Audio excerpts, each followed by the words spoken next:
Hi Libra, welcome. So tingnan natin kung ano yung mensahe sa'yo. So be open-minded, hindi halos lahat makaresonate. Thank you nga po pala sa mga nagsusubscribe, sa mga bumabalik. Maraming pong salamat. Give me the message for Libra. Ano yung mensahe para kay Libra?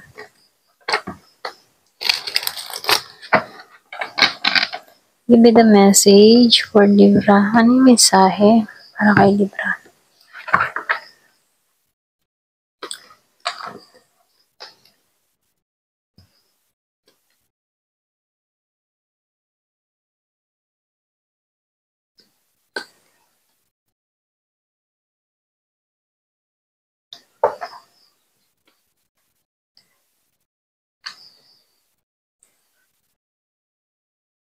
So dito, no, sinasabihan ka dito.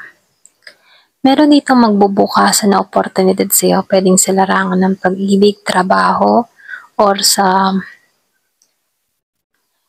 travel, okay? Iba sa inyo. Travel, pag-ibig, trabaho, okay? So, nakikita ko dito bagong adventure, bagong experience, okay? So, dito, no, nakikitaan ko dito, yung iba sa inyo, meron ditong kaliwanagan na mangyayari. Kumbaga, yung iba sa inyo, meron kang karunungan na kung saan ito yung nagbibigay ng hudyat sa'yo para makagawa ng action or para makapagplano-plano, okay?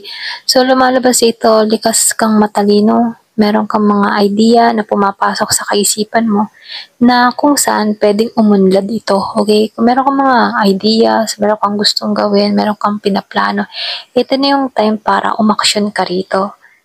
So, dito meron akong nakikitang tagumpay na naghihintay sa'yo. Ikaw na lang dito yung kailangang kumilos, okay? Kumbaga yung tagumpay, naandyan na, okay? Kailangan mo lang dito kumilos, umaksyon, at magtiwala para sa sarili mo.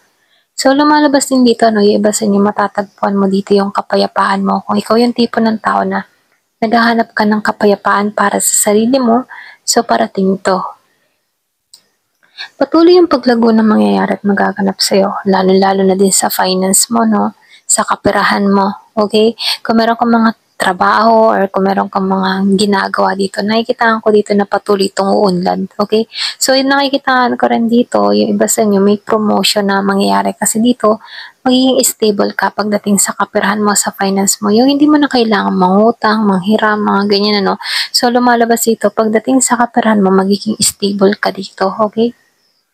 So, nakikita ko rin dito, no, yung iba sa inyo, meron kang naranasang betrayal, pwede sa isang tao, pwedeng malapit na kaibigan, kaanak, kapamilya, katrabaho.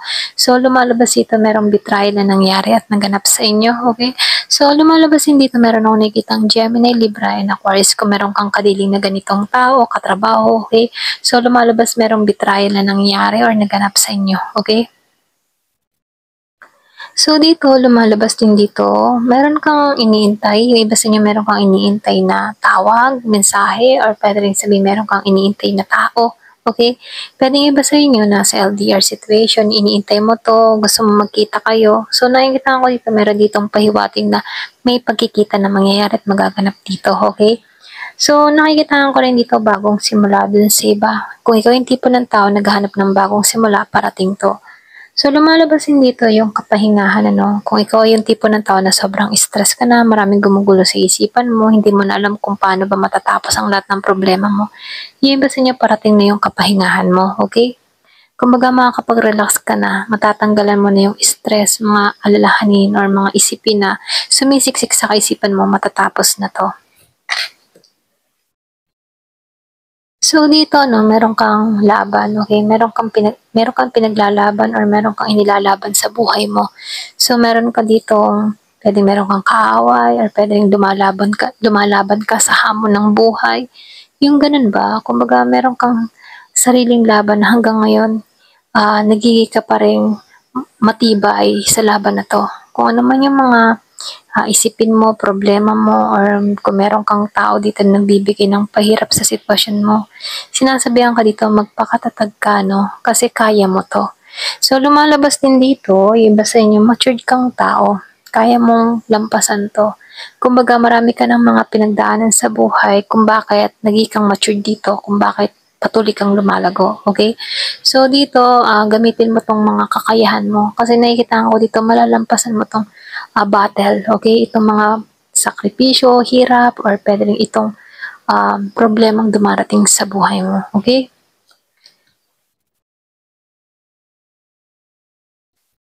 So, nakikitaan ko dito, no, yung iba sa inyo, magkakaroon ka din ng pangunawa sa sitwasyon mo kung bakit mo nararanasan to.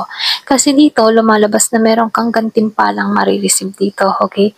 Merong pag-asa, at meron ding tagumpay. So, nakikitaan ko rin dito, ikaw yung huhubog para sa buhay mo. Ikaw yung huhubog para sa sarili mo. Kung ano yung gusto mong likhain para sa sarili mo, okay? So, nakikitaan ko dito, ikaw yung tipo ng tao na marami kang mga naranasang pagsubok simula ng pagkabata mo, okay?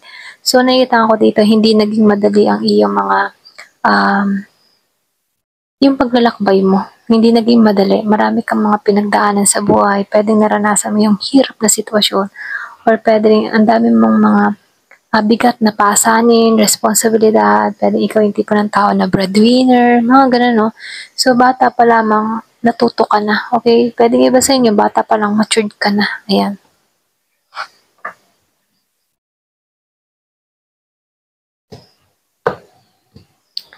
Give me the message. Ano pa yung mensahe?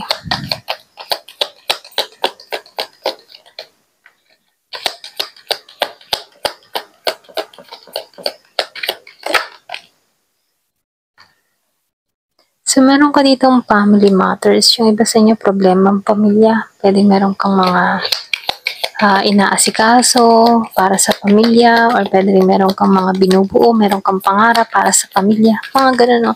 Kumbaga, nakikita ko dito, family-oriented. Ganun. Merong luha. Meron kang mga great personal sorrow, no? Pwedeng meron kang mga dinadalang pasanin, bigat ng kalooban, okay? Kumbaga, nakikita ko dito, no? Matiising kang tao, ganun. Meron kang mga lungkot na pinagdaanan na kung saan, ano, hindi nakikita ng ibang tao, okay? Kumbaga, makikita lang to ng taong marunong bumasa, okay?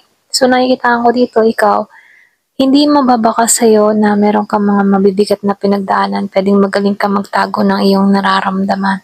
Pero ganun pa man, meron kang mga dinadala dito na hanggang ngayon hindi mo pa nailalabas, okay? Kumbaga, yung iba sa'yo, umiiyak ka na lang ng palihim, ganun. Ito rin nafe-feel ko sa'yo, no? At ito din yung nakikita ko sa card, okay?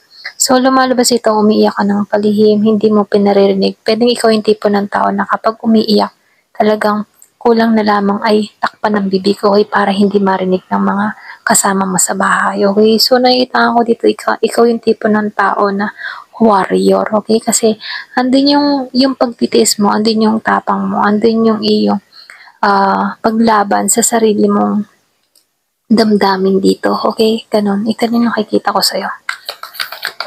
Kumbaga, hanggang ngayon, ano, ganyan. So, merong September, pwedeng importante itong buwan na to, or pwede rin merong tao dito may pagluha ngayong September, okay? Pwedeng merong kang taong hindi mo pa pinapakawalan, okay?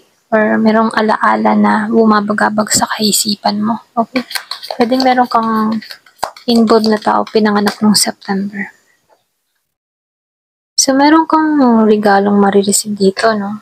Kahit meron kang mga personal sorrow, meron pa rin blessing na parating, merong regalo.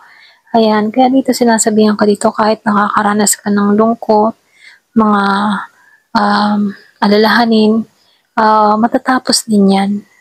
Yung pagsubok na yan yung humuhubog sa'yo kung bakit matatag ka, kung bakit magtatagumpay ka dahil sa mga pagsubok na yan. Kumbaga yung mga hirap na naranasan mo, meron yung malaking gantimpala para sa'yo, okay?